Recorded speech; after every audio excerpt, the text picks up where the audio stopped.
Hi bro, welcome back to new video. आज हम लोग दोबारा से कंटिन्यू करने वाले कंप्यूटर नेटवर्क की सीरीज को। तो लास्ट लेक्चर हम लोग पढ़ रहे थे IPv4 एड्रेसिंग, जिसमें हम लोग को स्टार्ट करना था स्विचिंग टॉपिक, राइट। और लास्ट लेक्चर में हम लोगों ने NAT फिनिश किया था, हम लोग स्विचिंग स्टार्ट करना था, राइट। सो स्विचिंग हम ये आई थिंक हम लोग का लास्ट टॉपिक होने वाला है इस पूरे चैप्टर का। तो स्विचिंग में क्या, पहले हम स्विच पढ़ने वाले हैं, फिर उसके बाद टाइप्स ऑफ स्विच पढ़ने वाले हैं, फिर उसकी वर्किंग वगैरह देखने वाले हैं, और फिर उसके बाद क्या होगा, चैप्टर एंड हो जाएगा। ठीक है, फिर उसके बाद जो हम लोग का अगला चैप्टर है राउटिंग, वो स्टार्ट करेंगे। अगर अगर मैं स्विचिंग के बारे में कुछ बोलूँ तो यह काम को डायरेक्टली लिखता हूँ ना, तो ज़्यादा सही रहेगा, टाइम वेस्ट नहीं होगा। तो स्विचिंग क्या होता है? प्रोसेस। ओके।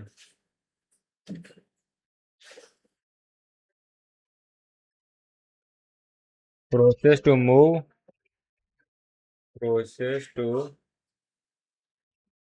मूव डेटा और पैकेट। डेटा मतलब किस फॉर्म में हो? पैकेट फॉर्म में ही होगा। Towards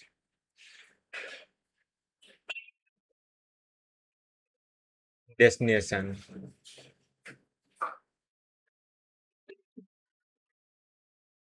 over over the network. ठीक है। यानी स्विच क्या काम करता है? स्विचिंग क्या है? स्विचिंग एक प्रोसेस है जिसमें हम लोग डेटा को मूव करते हैं टुवर्ड डेस्टिनेशन, डेस्टिनेशन की ओर एक स्टेप आगे बढ़ाते हैं। ठीक है। अब नेक्स्ट पॉइंट आता है इसका, type off switch. Type of या स्विचिंग टेक्निक बात करते हैं। स्विचिंग।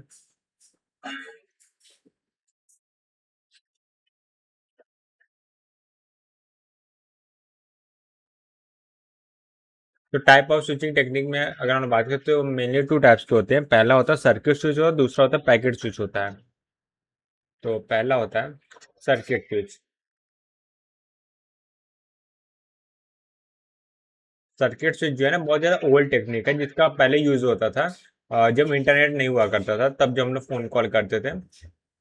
तो वो कौन सा होता है? सर्किट स्विच होता है। दूसरा होता है पैकेट स्विच। Packet switch. और पैकेट स्विच के भी दो टाइप्स होते हैं। पहला होता है डेटाग्राम नेटवर्क।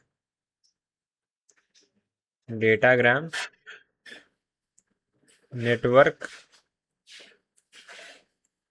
राइट। और दूसरा होता है वर्चुअल सर्किट। Virtual circuit. ठीक है। तो ये हम लोग पूरा सिलेबस है पूरे चैप्टर का, तो स्विचिंग को हम लोग डिटेल में पढ़ने वाले हैं। अच्छा हाँ, जो अगर डिफॉल्ट में अगर कोई भी, हम नहीं बोलते जैसे डिफॉल्ट में अगर स्विचिंग टेक्निक की बात करें तो मतलब हम लोग बात कर रहे हैं डेटाग्राम नेटवर्क का। ठीक है। ये डिफॉल्ट है। Default default. और इंटरनेट पे जो स्विचिंग टेक्निक यूज होती है वो कौन सी होती है? यही वाली होती है। ठीक है। ये जो होती है इंटरनेट पे बेस होती है। इंटरनेट। और सर्किट स्विच का यूज तब हम लोग करते हैं जब हम लोग के पास इंटरनेट नहीं था। जो टेलीकम्युनिकेशन वगैरह, जो वायर्ड टेलीफोन्स वगैरह आते थे, उसमें जो कम्युनिकेशन होता था तो वही में यूज होता है। अब यूज नहीं होता। हम लोग प्योरली डिपेंडेंट है पैकेट स्विच, जिसके अंदर मेनली डेटाग्राम नेटवर्क यूज करते हैं। अदरवाइज वर्चुअल सर्किट यूज करते हैं। ठीक है। तो सबसे पहले हेडिंग डालते हैं सर्किट स्विचिंग। तो मैं हेडिंग डाल देता हूँ सर्किट स्विचिंग।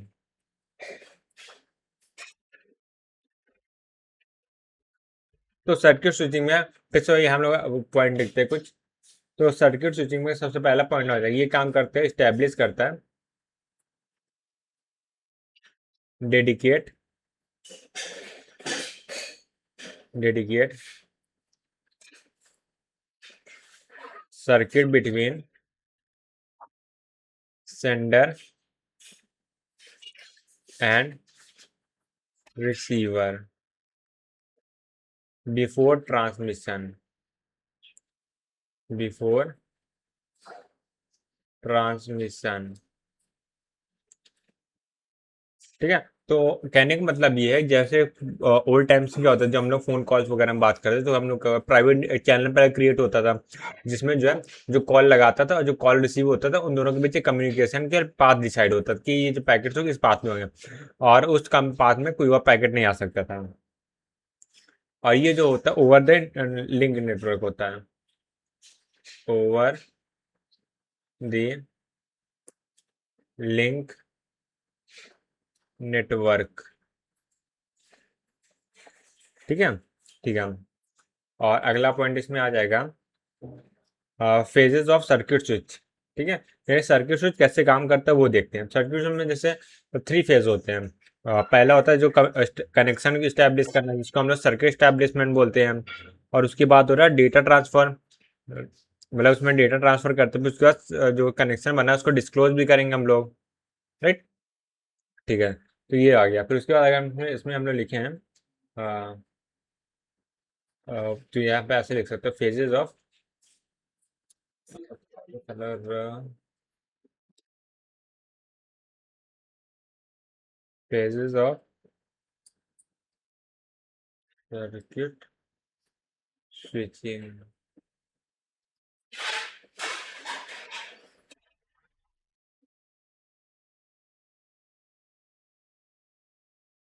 ठीक है, तो इसमें हम लोग लिखेंगे फेजेस सर्किट स्विचिंग। सबसे पहला फेज क्या होगा, कनेक्शन को स्टैब्लिश करेंगे। तो इसमें जो पहला फेज हो जाएगा वह कनेक्शन, या कनेक्शन को यहाँ सर्किट बोलते हैं, तो circuit establishment, establish.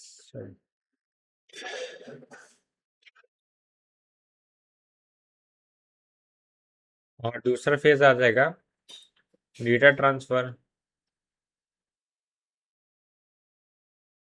Data transfer. और थर्ड फेज होता है, यानी जब कनेक्शन भी स्टैब्लिश हो गया, सारे कम्युनिकेशन भी हो गया, और उसके बाद फिर क्या लास्ट फेज आएगा, वो आएगा कनेक्शन को, कनेक्शन बोले सर्किट को डिस्कनेक्ट करना, सर्किट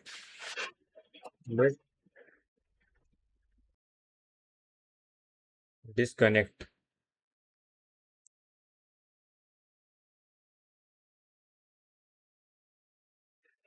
ठीक है, ये चीज हो गया। तो सबसे पहले इसका एग्जांपल भी अच्छे यहाँ पे लिख लेते हैं। अब यहाँ बात हो रही तो अगर मैं एग्जांपल बताऊँ, सर्किट से जो होता है वो कैसे मैंने बताया, टेलीफोन नेटवर्क होते हैं, टेलीफोन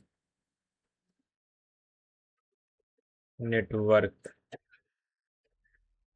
राइट। ठीक है, जो पुराने होते थे ना, तो क्या वैसे जो टेलीफोन नेटवर्क जिस सर्किट स्विच टेक्निक पे काम करता है उसका नाम था PSTN।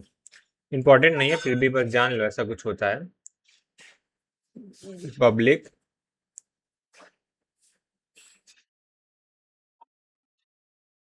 Switch telephone network. ठीक है, ठीक है। अब आगे बढ़ते हैं, और अगला पॉइंट जो हम लोग का आ जाएगा वो क्या होगा। अब देखो यहाँ पे जो कनेक्शन स्टैब्लिश होता है, या जो उसको मतलब सर्किट जो स्टैब्लिश होता है यहाँ पे, तो वो किसके किसी एक पर्टिकुलर टर्म के या फिर क्या फीचर के बेसिस पे ही होगा। तो यानी कहने का मतलब मैं क्या कहना चाह रहा हूँ, मैं ये कहना चाह रहा हूँ कि जैसे सर्किट जो क्या होगा स्टैब्लिश होता है, वो डिवीजन जैसे मान लो फ्रीक्वेंसी के बेसिस पे हो सकता है, टाइम के बेसिस पे स्टैब्लिश हो सकता है।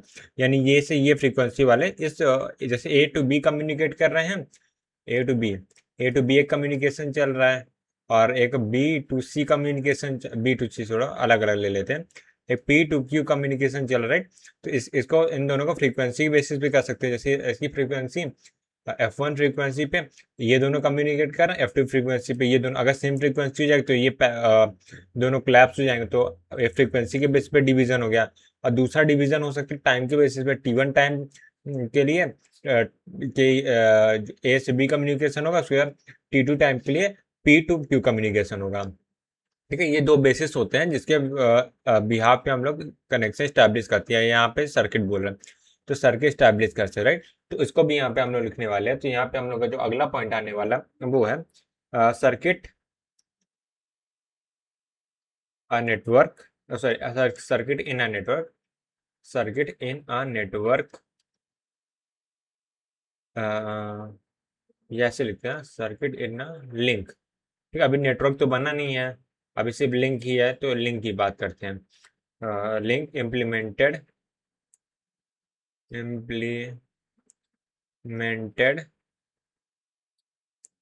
विथ, इसके अंदर पहला पॉइंट आ जाएगा, वह फ्रीक्वेंसी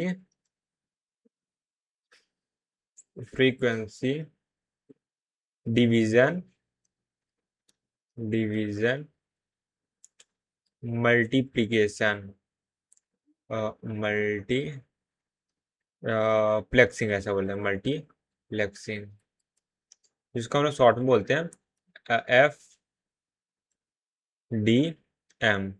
ठीक, FDM के बेसिस पे सर्किट का एस्टेब्लिश हो रहा है, या दूसरा को TDM बोल देंगे। ठीक है, ठीक है। तो इसके अंदर में एक दो पॉइंट लिख लेते हैं। तो फ्रीक्वेंसी डिवीजन मल्टीप्लेक्सिंग है, इसका मतलब क्या होगा, जो फ्रीक्वेंसी होगी उसी के बेसिस पे क्या होगा, वो कनेक्शन स्टैब्लिश होगा। और जितने भी कनेक्शन स्टैब्लिश होते हैं वो क्या होते हैं, एनालॉग होते हैं। फ्रीक्वेंसी के बेसिस पे जितने भी कनेक्शन स्टैब्लिश होते हैं वो एनालॉग होते हैं। ठीक है, ठीक है। और अगर टाइम के बेसिस पे हम लोग जो स्टैब्लिश करते हैं वो डिजिटल होते हैं।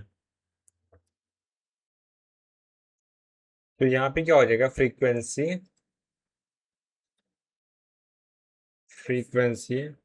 डिवीजन डिवीजन फ्रीक्वेंसी डिवीजन ये तो मैंने लिखा है, फ्रीक्वेंसी डिवीजन है, फ्रीक्वेंसी है स्पेक्ट्रम, स्पेक्ट्रम स्पेक्ट्रम ही होगा ना, स्पेक्ट्रम ऑफ लिंक लिंक। अच्छा, यहाँ फ्रीक्वेंसी स्पेक्ट्रम मतलब क्या, जैसे किसी भी एक लिंक में मल्टीपल फ्रीक्वेंसी होगी। ठीक है, एक फ्रीक्वेंसी, ये 2 3 4 5, ऐसे मल्टीपल फ्रीक्वेंसी हो गया। एक फ्रीक्वेंसी है, मान लेते हैं ए का साइन होगा जो बी से बात कर रहा था, एक जो है जो पी का साइन हो गए जो कि क्यू से बात कर रहा था, एक हो सकता है एक्स का साइन हो जाए जो वाई से बात कर रहा था। ठीक है, ऐसा हो सकता है। ठीक है, ऐसे यहाँ पे एक टर्म मल्टीप्लेक्सिंग भी यूज हुआ है। तो मल्टीप्लेक्सिंग मतलब क्या होता है, मल्टीप्लेक्सिंग मतलब क्या होता है, यहाँ पे क्या होगा, एक पाथ डिसाइड होगा। मल्टीप्लेक्सिंग, ये क्या, ए वाले को इधर राउट करेगा, बी वाले को इधर राउट करेगा, सी वाले को उधर, एक पर्टिकुलर फिक्स्ड पाथ में डिसाइड होगा। ठीक है, उस पर कम्युनिकेशन होगा। तो इसीलिए हम मल्टीप्लेक्सिंग कहेंगे, मतलब जो मल्टीपल इनपुट आ रहा है उससे क्या एक एक आउटपुट ऐसे भेज रहे हैं। ठीक है, फ्रीक्वेंसी के बेसिस पे, इस एग्जाम्पल में। ठीक है, अब यहाँ से दूसरा पॉइंट क्या आ जाएगा यहाँ पे, कि जो एनालॉग होता है, ये वो भी मैं लिख देता हूँ, कि जो फ्रीक्वेंसी पे काम हो रहा है तो यहाँ पे एनालॉग काम हो रहा है, एनालॉग सर्किट स्विचिंग होता है।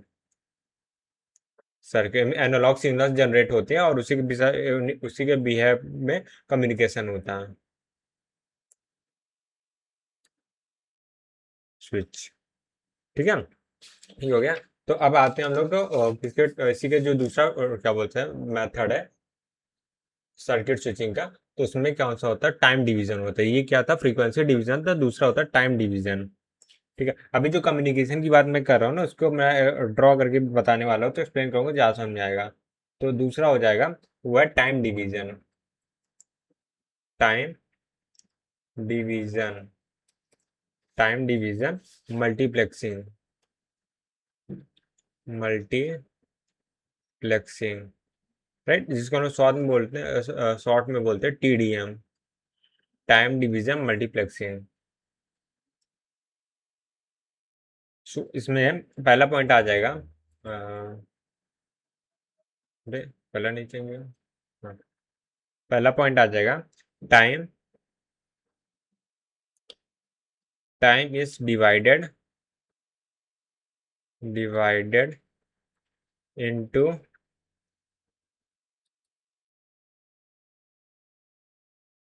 Frame of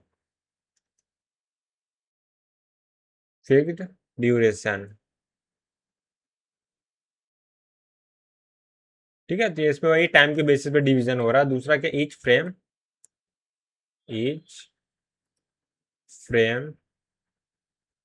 is divided into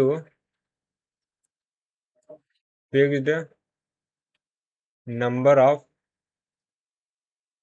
time slot, time slot ये सेम है जैसे हम लोगों ने पढ़ता, जब हम लोग पढ़े थे सीएसए में पढ़ रहे थे, तो मैं कम्युनिकेशन में हम लोग बताया था टाइम शेयरिंग कम्युनिकेशन, राइट। सो वही सेम यहाँ पे भी है, कुछ वैसा सही स्ट्रक्चर यहाँ पे भी है, ठीक है। यानी देखो फ्रेम होगा, हर फ्रेम क्या होगा, हर फ्रेम को सेंड करने के लिए अलग अलग टाइम स्लॉट डिसाइड हो गए, इस टाइम पे ये जाएगा, इस टाइम पे वो जाएगा, इस टाइम पे ये, जैसे एक सर्कल टाइम है, ठीक है। Time T equal to zero पे हमारे से ए का पैकेट जा रहा है, ठीक है। अब time T equal to zero को उसके बाद वापस से घूम के आएगा, जब सारे पैकेटों सबको टाइम लगेगा, ए के लिए, फिर बी के लिए टाइम लगेगा, फिर यहाँ सी होगा, फिर यहाँ डी होगा, फिर यहाँ ई होगा, उसके बाद वापस से ए आएगा, ठीक है। ए का टाइम है तो ए ने अपना पैकेट सेंड किया, उसके बाद वापस से ए का टाइम है तो ए दोबारा सेंड करेगा। यही है कि each frame divided into fix number of time slot, यानी जो फ्रेम है वो fix number of time slot यानी के लिए डिवाइडेड है, और जिससे जिस फ्रेम का जब टाइम आएगा तभी वो कम्युनिकेशन आगे बढ़ेगा, पैकेट जो है आगे ट्रांसमिट होगा, ठीक है। और जैसे मैंने बोला ये डिजिटल सिग्नल के बेसिस पर, इसमें जो भी पैकेट जो सेंड होता है वो डिजिटल ही होता है, डिजिटल सिग्नल का, इसमें एनालॉग सिग्नल नहीं होता है, digital circuit switch, circuit switch, एक सेकंड, ये सर्किट स्विच, ठीक है। आगे बढ़ते हैं। अब हम लोग एक क्या करते हैं, पॉइंट और लिख लेते हैं, तो यहाँ से जो अगला पॉइंट आने वाला है, इसमें क्या होगा, ईच लिंक, मतलब मैं वो ड्राइंग जो मैंने बताया ड्रॉ करके बताने वाला वही वाला एग्जाम्पल है, एग्जाम्पल नहीं है ये, क्या है पॉइंट है, अब एग्जाम्पल नहीं है। Each link contain, each link contains an circuit,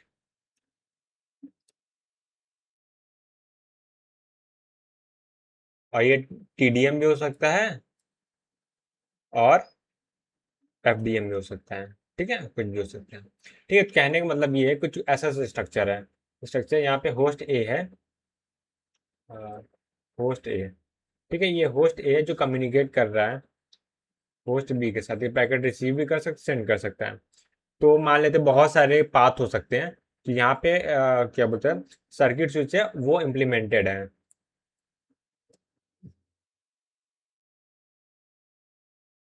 ठीक है। ये कनेक्टेड है दूसरे सर्किट स्विच से, कोई दूसरे एरिया का सर्किट स्विच हो सकता है,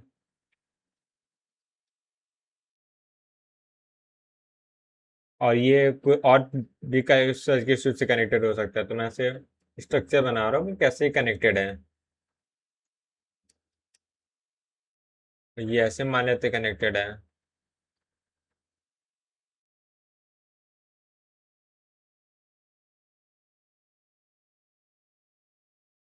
और ये इससे कनेक्टेड है, और ये जो है डायरेक्टली होस्ट बी से कनेक्टेड है, ठीक है। ये काम करते हैं, यहाँ डबल एरो की जगह सीधा से बेसिक कनेक्शन बना देते हैं, ज़्यादा बेटर है। तो यहाँ पे ये होस्ट बी से कनेक्टेड है, ठीक है।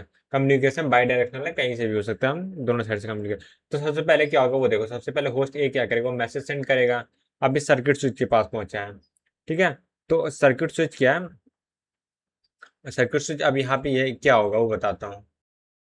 देखो यहाँ पे जो एक मैसेज है वो सेंड कर रहा है, तो यहाँ पे देखो जब सर्किट स्विच आया, सर्किट स्विच में क्या होगा, बहुत सारे मल्टीपल टाइम स्लॉट होंगे, जैसे अगर टाइम स्लॉट है फ्रीक्वेंसी, तो फ्रीक्वेंसी स्लॉट्स होंगे, ठीक है। तो हम जैसे मान लिया यहाँ पे जो एग्जाम्पल, इसमें एन क्या स्लॉट टोटल है, यहाँ भी एन स्लॉट होंगे, इस चैनल पे पूरा एन स्लॉट होंगे, यहाँ पे भी एन स्लॉट होंगे, यहाँ पे भी एन स्लॉट होंगे, यहाँ पे भी एन स्लॉट होंगे, ठीक है। अब होस्ट ए के जो स्विच है, उसके पास दो दो रास्ते, या तो ये रास्ता फॉलो करके जा सकते हैं, ठीक है, बी तक ऐसे पहुंच सकते हैं, या तो ये वाला रास्ता फॉलो करके ऐसे बी तक पहुंच सकते हैं, ठीक है। दो पाथ है, या तो फर्स्ट पाथ फॉलो होगा या तो सेकंड पाथ फॉलो होगा, ठीक है। अभी किसके बेसिस पे, ये इस बेसिस पे होगा कि कहाँ पे स्लॉट खाली, जैसे यहाँ एन स्लॉट है, और एन स्लॉट में से अगर एक स्लॉट खाली होगा तो इसको असाइन हो जाएगा, अगर यहाँ पे खाली होगा तो इसको असाइन होगा, अगर दोनों में बिजी है तो क्या होगा, पेंडिंग में, वेट में चला जाएगा, कनेक्शन स्टैब्लिश नहीं होगा, ठीक है। अगर दोनों ही खाली है तो किसी एक में भी, डिपेंडिंग अपॉन वहाँ पे कौन सा रूल्स लग रहे हैं उसके हिसाब से कोई एक चूज हो सकता है उसमें, ठीक है। तो मान लेते हैं कि ये वाला स्लॉट जो है इसको चूज किया, तो पैकेट यहाँ जाएगा, फिर पैकेट यहाँ पे जाएगा, और पैकेट यहाँ पे जाके ये डेस्टिनेशन तक पहुंच जाएगा, ठीक है। ये पूरा कम्युनिकेशन होता है, और यहाँ से भी हो सकता है, या तो ये वाला पाथ चूज कर सकता है, ठीक है, ये वाला पाथ, ये वाला पाथ, और ये वाला पाथ, ठीक है, एक पाथ चूज हो, तो मैं एक ही ड्रॉ कर रहा था, कंफ्यूजन ना हो, ठीक है। और जब तक क्या होगा, होस्ट ए या होस्ट बी में से कोई कम्युनिके जो कनेक्शन है उसको क्लोज नहीं कर दे, तब तक क्या होगा, अपने से क्लोज नहीं होगा। ठीक है, इसीलिए पहले जो इंटरनेट के या इंटरनेट जो कॉलिंग बिल आते हैं टाइम के बेसिस पे आते थे, क्योंकि जब तक क्या है कॉल कट नहीं करेंगे हम लोग, तब तक कॉल कट नहीं होगा और कनेक्शन जो है ऑलवेज स्टेब्लिश स्टेट पे ही रहेगा। तो यहाँ पे लिखेंगे circuit, circuit will not close until either host A and host B close it, close it। ठीक है, ठीक है।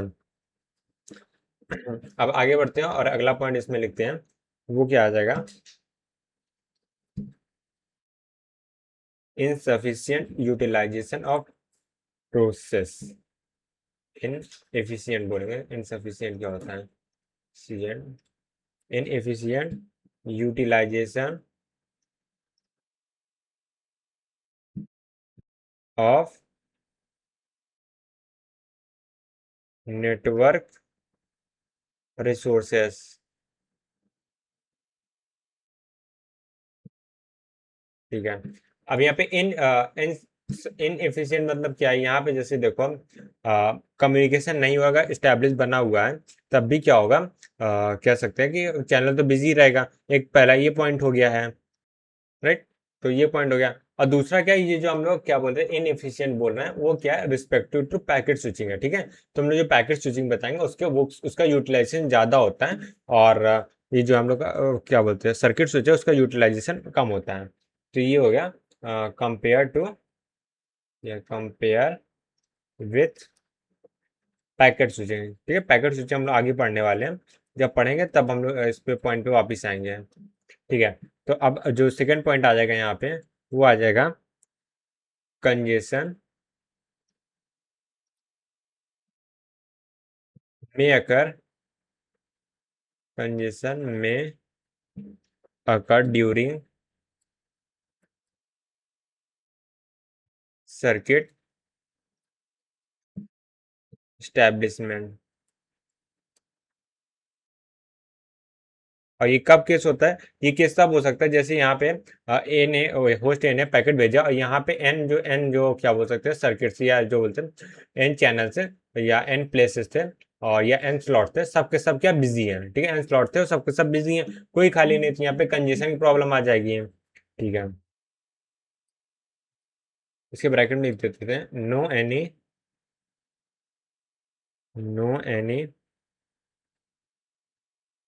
कंजेशन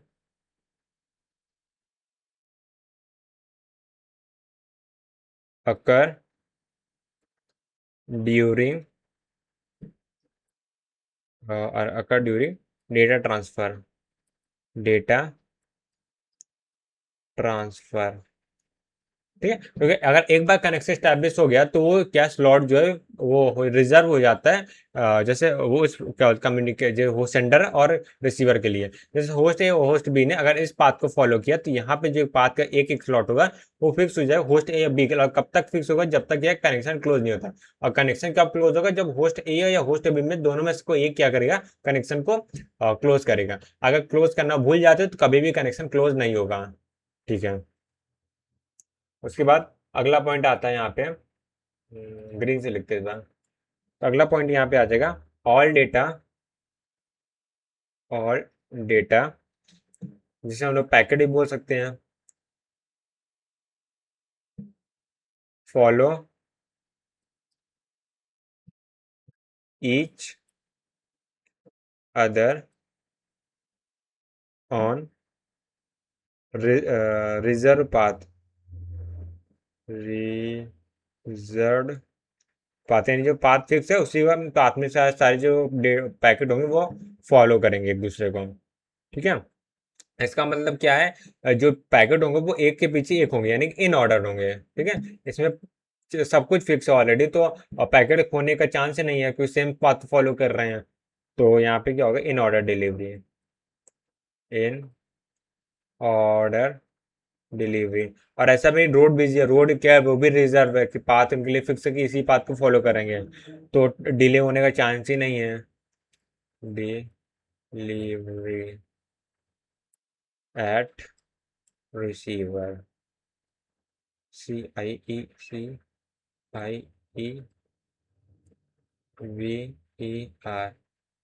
ठीक है, ये हो गया। अच्छा, इन ऑर्डर डिलीवरी हो रही कहीं पे डिले नहीं हो रहा है, तो हम लोग ये कह सकते हैं ना कि end to end delay same ही होगा सारे पैकेट के लिए। ठीक है, तो यहाँ से एक और पॉइंट कह सकते हैं, इसी का ही एक एक्सटेंशन बोल सकते हैं। तो यहाँ पे जो जितने भी हम लोग डेटा है, या फिर हम लोग जिसको पैकेट बोल रहे हैं, having same end to end delay.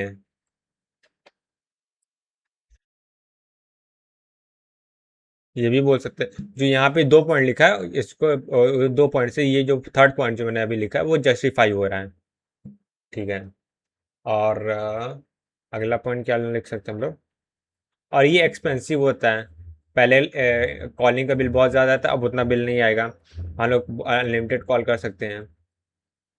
क्योंकि यहाँ पे क्या होता है ना, चैनल मेंटेन करना पड़ता है, तो उसके लिए पर्सन रहता है जो पूरा रेगुलेट करता है, तो एक्सपेंसिव होता है।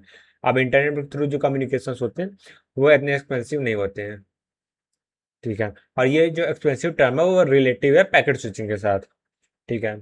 और ये क्या रिलायबल है, इसका मेन पॉइंट ये है कि रिलायबल होता है। रिलायबल मतलब ये, अगर हमें डेटा भेजा है तो 110% पहुंच जाएगा रिसीवर तक, अनलेस कोई वायर कट हो गई या चैनल ही टूट गया, वो अलग केस है। नॉर्मल केस में कभी भी पैकेट लॉस नहीं होगा। रिलायबल कम्युनिकेशन, कम्युनिकेशन इसका मतलब क्या है, no chance of data lost. ठीक है, कोई चांस नहीं है डेटा लॉस होने का। और एक इंपॉर्टेंट पॉइंट है, मतलब इसी को अगर हम बोल दें, रिलायबल कम्युनिकेशन में कोई चांस नहीं है डेटा लॉस होने की, यानी कि आप एक्नॉलेजमेंट की कोई जरूरत नहीं, यहाँ पे कोई एक्नॉलेजमेंट होता भी नहीं है, नो एसी के है। ठीक है। ठीक है, तो ये कहानी तो पूरा क्या कह सकते हैं हम लोग पैकेट स्विचिंग के बाद। अब हम लोग जो अगला टॉपिक है उसको हम लोग पढ़ने वाले, जिसका नाम है message switching. Message switching, right. Message switching क्या है, वो एडवांस वर्जन है पैकेट स्विचिंग का। एडवांस वर्जन मतलब जो नेक्स्ट फॉर्म है वो होता है सर्किट स्विचिंग का। यानी सर्किट स्विच के बाद जो हम लोग का थोड़ा सा आगे जो एडवांस टेक्नोलॉजीज आई, जब हम लोग का मोबाइल्स और कंप्यूटर वगैरह आ गए, तो उस समय हम लोग मैसेज स्विचिंग का यूज़ करते थे। अभी भी इंटरनेट का यूज़ नहीं होता इतना ज़्यादा, अभी भी मेनली जो कम्युनिकेशन होता है वो कैसे होता है वो हम लोग आगे डिस्कस करेंगे।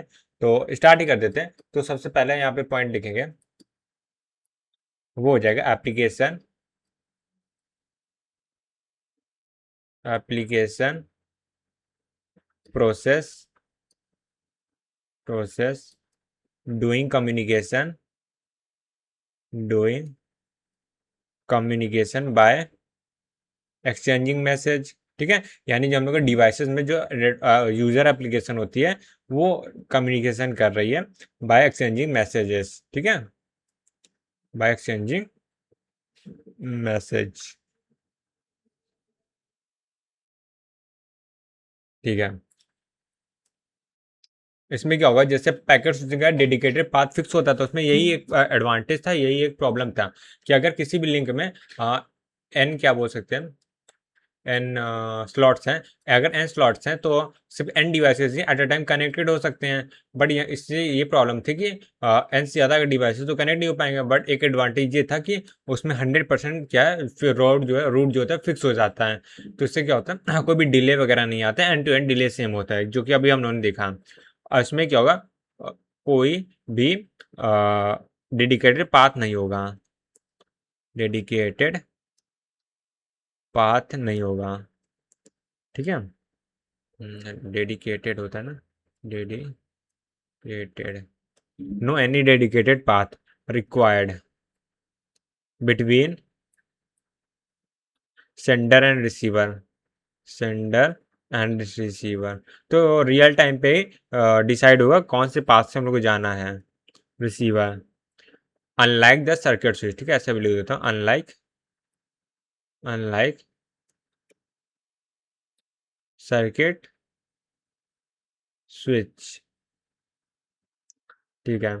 और ये क्या स्टोर एंड फॉरवर्ड, क्योंकि जब स्विच सर्किट स्विच हो रहा है तो वहाँ पे क्या, सॉरी, मैसेज में क्या हो रहा है, कोई पाथ नहीं है, तो क्या होगा, जो भी मैसेज स्विचिंग के जो भी पॉइंट आएगा तो उस पॉइंट पे क्या होगा, पाथ डिसाइड करना पड़ेगा। पाथ डिसाइड मतलब प्रोसेस करना पड़ेगा। पाथ कैसे डिसाइड होगा डेस्टिनेशन एड्रेस के हिसाब से। तो वहाँ पे हम लोग क्या प्रोसेस करना पड़ेगा पैकेट को। तो यहाँ पे क्या, ये स्टोरिंग एंड प्रोसेसिंग डिवाइस यहाँ पे लगता है, ठीक है। नहीं, मैसेज स्विचिंग के लिए जो स्विच यूज होता है वो क्या होता है, स्टोरिंग और फॉरवर्डिंग डिवाइस होता है। स्टोरिंग एंड फॉरवर्ड, ये स्टोर एंड फॉरवर्ड ऐसे लिखते हैं, store and forward, forward W जो भी है क्या करना। अगला पॉइंट है इंटायर मैसेज,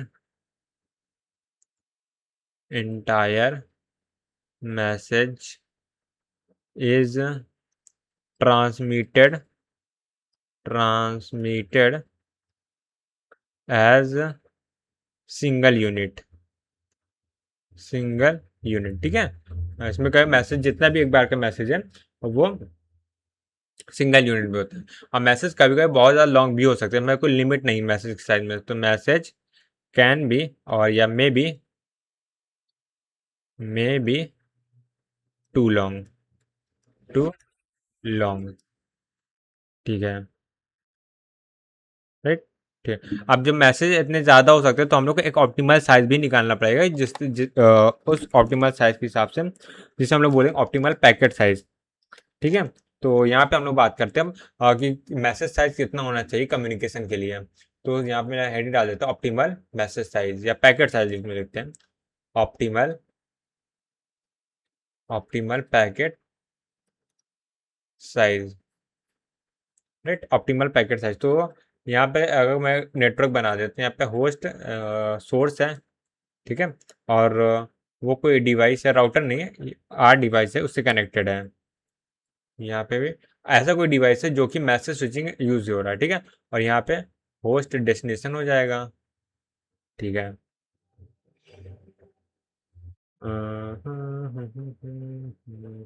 ठीक है, तो अब इसको यहाँ पे एक एग्जांपल ले लेते हैं। इसमें लिखते हैं हम लोग consider, consider negligible, negligible propagation delay, propagation delay, यहाँ टीपी की वैल्यू क्या है, 0 है, ठीक है। और ट्रांसमिशन डिले उसकी वैल्यू हम लोग का निकालनी है, ठीक है। ट्रांसमिशन डिले, ठीक है। और ब्रैकेट में लिख देते in each link, each link, यानी यहाँ पे भी ट्रांसमिशन डिले जो होगा वो भी सेम होगा, यहाँ पे ट्रांसमिशन डिले सेम होगा। और एक सेकेंड डिले हो गया। और उसके बाद क्या होगा, यहाँ पे भी ट्रांसमिशन डिले सेम होगा, ठीक है। तो यहाँ से टी एक्स की वैल्यू कितनी हो जाएगी, या कलर चेंज कर देते हैं, ऑरेंज से लिखते हैं। तो यहाँ पे टी एक्स की वैल्यू हो जाएगी, वो हो जाएगा packet size, packet size divided by bandwidth, right, ठीक है। तो पैकेट साइज, अच्छा, एक हम एज्यूम कर लेते हैं ना शॉर्ट फॉर्म में, ये सही रहेगा। तो मान लेते हैं के इक्वल टू, ये क्या है, नंबर ऑफ लिंक्स है, नंबर ऑफ लिंक्स। ये जो एग्जांपल में हम लोग के की वैल्यू कितनी है, 1 2 3 है, तो नंबर ऑफ लिंक्स 3 है, ठीक है। फिलहाल के लिए के रखते हैं क्योंकि हम लोग जनरलाइज फॉर्म में सॉल्व करने का ट्राई करें, ठीक है। जब इसके ऊपर क्वेश्चन वगैरह करेंगे तब उसको जो नंबर्स होंगे उसको यूज करेंगे। और मान लेते एम क्या है, एम को क्या मान लेते हैं, मैसेज साइज हो जाता है, ठीक है। ये हो जाएगा मैसेज साइज, और एम हो गया, उसके बाद का एच, नेक्स्ट टर्म आ जाता है एच, एच मतलब packet head size, packet head size में हेड भी लगा होता है इसका मतलब, ठीक है, हेड साइज, ठीक है। और क्या हुआ, बच्चा हुआ एक पी ले लेते हैं, पी किसके लिए ले लेते हैं, पेलोड के लिए, ठीक है, packet payload size, payload size, ठीक है। तो यहाँ पे हम लोग का टीएस क्या होता है, वही होता है पैकेट साइज अपॉन बैंडविड्थ होता है। ये तो हम लोग फॉर्मूला क्या डेटा लिंक लेयर जब हम लोग पढ़े थे, तो उसमें जो सबसे पहला जो टॉपिक पढ़ा तो उससे हम लोग मतलब क्या बोलते हैं, जब भी हम लोग कम्युनिकेशन वगैरह पढ़ रहे थे तो उसमें भी ये फॉर्मूला था ट्रांसमिशन डिले का, वो होता है पैकेट साइज अपॉन बैंडविड्थ। तो इसमें पैकेट साइज कितना है, पैकेट साइज कितना होगा, पेलोड और हेडर दोनों मिला के पैकेट बनता है, तो यानी हेडर लगाएंगे उसके बाद पेलोड लगा देंगे। अब बैंडविड्थ, बैंडविड्थ जो भी हो, ठीक है, तो बैंडविड्थ ठीक है, मैं बैंडविड्थ ही लिख रहा हूँ, बैंडविड्थ, ठीक है, ये हो जाएगा। और हम लोग बात करते हैं नंबर ऑफ पैकेट अगर हम लोग निकालना है, नंबर ऑफ पैकेट, तो नंबर ऑफ पैकेट क्या हो जाएगा, एन हो जाएगा, ठीक है। और ये कैसे निकालेंगे, एक मैसेज का साइज कितना है और पेलोड साइज कितना है, यहाँ पे मैसेज साइज और divided by payload size, payload size, जिसकी वैल्यू आ जाएगी एम बाई पी हो जाएगा हम लोग के जो एजम्पशंस के अकॉर्डिंग, ठीक है, ठीक है। अब क्या निकाल सकते हैं, अब निकाल सकते हैं कि टोटल टाइम कितना लग रहा है पैकेट को है वो पूरा सेंडर टू रिसीवर तक पहुंचने में, ठीक है। यहाँ लिखिए total time required to transmit one message completely from sender to receiver, right. तो इसको मैं क्या करता हूँ, टोटल टाइम को मैं टी से डिनोट करता हूँ, ठीक है। टी इक्वल टू क्या आ जाएगा, तो सबसे पहले मान लेते हैं कि एन पैकेट थे, राइट, ठीक है। तो मैसेज जो था एन पैकेट में डिवाइड हुआ था, सो एन पैकेट है और हर एक पैकेट को जाने में कितना लग रहा है, टी एक्स टाइम होगा, उसका क्या होगा, ट्रांसमिशन डिले होगा, फिर टीपी टाइम होगा, टीपी टाइम क्या होगा, उसका प्रोपगेशन डिले होगा, ठीक है, ठीक है, प्लस के माइनस वन, के माइनस वन क्या नंबर ऑफ लिंक्स है, तो के माइनस वन मतलब number of link minus one, तो माइनस वन क्यों कर रहे हैं, क्योंकि ये माइनस वन मतलब ये टू को हम लोग ऐड कर रहे हैं कि टू ऑल लिंक्स, वो बता रहे हैं हम लोग, ठीक है।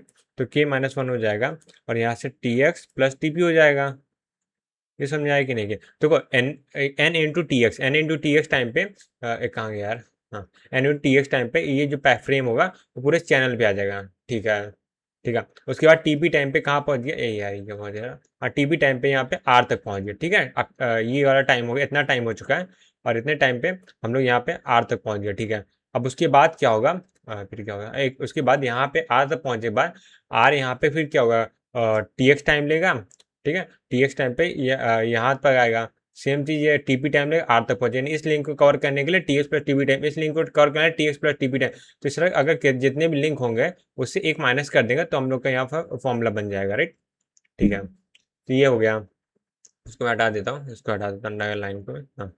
अब यहाँ पे आते हैं, अब इसको सिंप्लीफाई कर लेते हैं, सिंप्लीफाई कैसे करेंगे वो देख, सबसे पहले का टीपी की वैल्यू जीरो हो जाएगी, ठीक है, क्यों कैसे टीपी की वैल्यू जीरो होगी, तो अब यहाँ पे अगर हम देखें तो मल्टीप्लाई कर देते हैं, यहाँ से एन इंटू टी एक्स है, ठीक है, प्लस टी पी हो जाएगा। अब इसको ओपन करेंगे तो यहाँ से क्या होगा, प्लस टी इंटू के माइनस वन, राइट, प्लस के minus one into T P हो जाएगा, राइट। तो इसको भी ओपन कर देते हैं तो टी एक्स या के इंटू टी एक्स हो जाएगा, के into T x minus T x हो जाएगा यहाँ पे, और इसको ओपन करेंगे तो के into T P minus T P हो जाएगा, राइट, ठीक है। और वैसे भी टीपी की वैल्यू निग्लेजिबल है, टीपी को यहाँ से इग्नोर कर सकते हैं हर जगह से, तो यहाँ से भी टीपी एटीपी नेग्लेजिबल हो जाएगा, ठीक है, जैसे मैंने यहाँ पे स्टार्टिंग में एजम्पशन लिया था, ठीक है। तो यहाँ पे अब क्या बचेगा, अब बचेगा यहाँ पे टी एक्स यहाँ पे है और टी एक्स यहाँ पे भी है, तो यहाँ से आ जाए एन प्लस के minus one into T x, ये बचेगा, ठीक है। तो यहाँ पे टी एक्स की वैल्यू भी रख सकते हैं, तो टी एक्स की वैल्यू रखेंगे तो यहाँ से हम लोग को फाइनल जो टाइम की जो इक्वेशन आ जाएगी वो क्या आ जाएगा, एन प्लस के माइनस वन और ये होल का मल्टीपल हो जाएगा, टी एक्स क्या हम लोग निकाले थे वो निकाल लेते हैं, एच प्लस पी निकाल, header plus payload divided by bandwidth था, बैंडविड्थ राइट। इसको क्या करता हूँ, स्क्वायर ब्रैकेट में बंद कर देता हूँ और इसको वाइट कलर से पेंट कर देता हूँ। ठीक है, ये चीज़ है। अच्छा, यहाँ पे एन की वैल्यू है वो भी उन्होंने निकाले थे। एन की वैल्यू क्या आई थी यहाँ पे, एन की वैल्यू आई थी एम अपॉन पी। तो एन इक्वल टू क्या हो जाएगा, एम बाई पी। ठीक है, ये भी हम लोग लिख सकते हैं। ठीक है, अभी भी हम लोग का जो क्या बोल सकते हैं, क्या कह सकते हैं हम लोग यहाँ पे,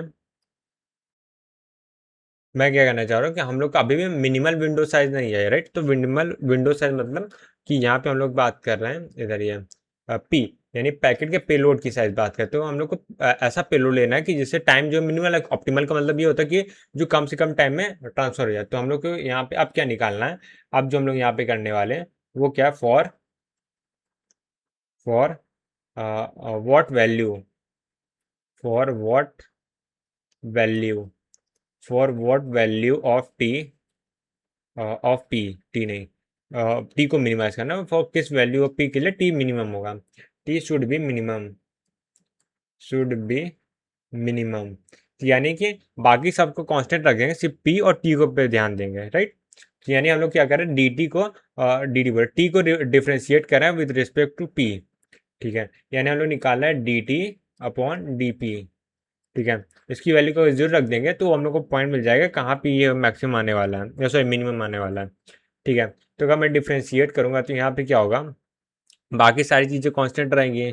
ठीक है, तो यहाँ पे मैं डिफ्रेंशिएट करूंगा सबसे पहले, तो यहाँ पे n की वैल्यू है वो m अपॉन पी हो जाएगा। तो जो भी है मैं डायरेक्ट डिफ्रेंशिएशन का रिजल्ट लिख ले रहा हूँ। तो यहाँ से क्या आ जाएगा, यहाँ से आ जाएगा पी स्क्वायर इक्वल टू आ जाता है एम एच, क्योंकि डिफ्रेंशिएशन कैसे हो रहा है वो हम लोग का इशू नहीं है, डायरेक्ट रिजल्ट आ रहा, तो रिजल्ट से हम लोग काम हो जाएगा। P equal to under root of M H upon K minus one. ठीक है, ये हो गया। और या फिर ये वाला फॉर्मूला भी ठीक है, इसमें कोई गड़बड़ नहीं है। तो इसका हम लोग यूज़ कर सकते हैं इसको, ये हम लोग को याद नहीं रखना पड़ेगा, ऐसा कोई शॉर्टकट इसके लिए नहीं है। रिमेंबर का कैसे याद होगा, प्रैक्टिस से याद होगा, प्रैक्टिस ने क्वेश्चन लगा लो कि सॉल्व हो जाएगा। ठीक है, तो अब जो हम लोग यहाँ पढ़ लिए। अच्छा, यहाँ पे ऑप्टिमल विंडो साइज अब कितना आएगा, जी यहाँ पे ये जो पीक वैल्यू है उसको ले लेंगे, उसके ऊपर हेडर लगा देंगे तो हम लोग का ऑप्टिमल विंडो साइज आ जाएगा। तो यहाँ पे अगर मैं लिखूँ optimal window, optimal packet size बोलेंगे ना, विंडो नहीं बोलेंगे इसमें, क्योंकि विंडो तो उसमें होता है ना जब हम लोग कम्युनिकेशन वगैरह पढ़ देते हैं। हाँ, तो optimal packet size, optimal packet size कितना आएगा, जो हेडर लगा दिए किसमें, जो पी की वैल्यू आई है ये हो जाएगा। ठीक है, अब एक क्वेश्चन करते हैं इसी के ऊपर। यहाँ पे क्वेश्चन आया, क्वेश्चन ये है कि जो पैकेट स्विचिंग नेटवर्क है यूज हो, यानी पैकेट स्विचिंग यूज कर रहे हैं, पैकेट स्विचिंग। ठीक है, जैसे मैंने बोला मैसेज स्विचिंग जो है पैकेट स्विचिंग के एडवांस वर्जन है।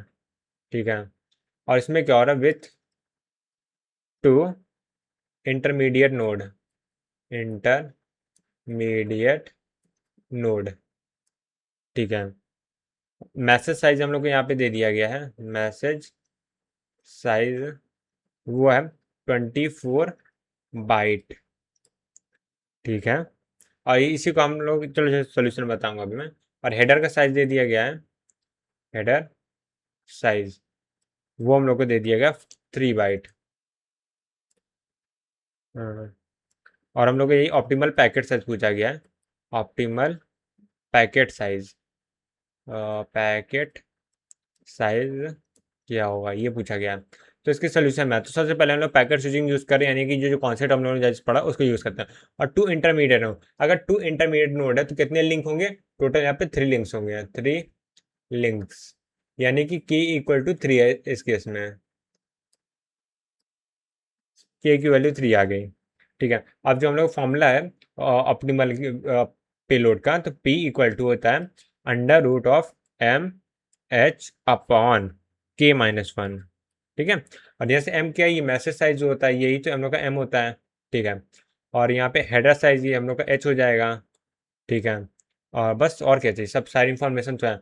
एम की वैल्यू क्या है, यहाँ पे 24 है, और सब बाइट में ही है, सबके यूनिट भी सेम है, कोई दिक्कत नहीं है। और एच की वैल्यू क्या है, 3 है। ठीक है, डिवाइडेड बाई के माइनस वन यानी 3 - 1, और ये अंडर रूट हो जाएगा। ठीक है, तो यहाँ से कितना आ जाएगा, ये आ जाएगा 2 है तो यहाँ 12 आएगा, 12 मीन 36 हो जाएगा, √36 बाइट। ठीक है, और यहाँ से 36 मतलब 6 बाइट होता है, और ये निगेटिव तो होगा नहीं, तो पॉजिटिव वैल्यू लेंगे, p इक्वल टू 6 बाइट।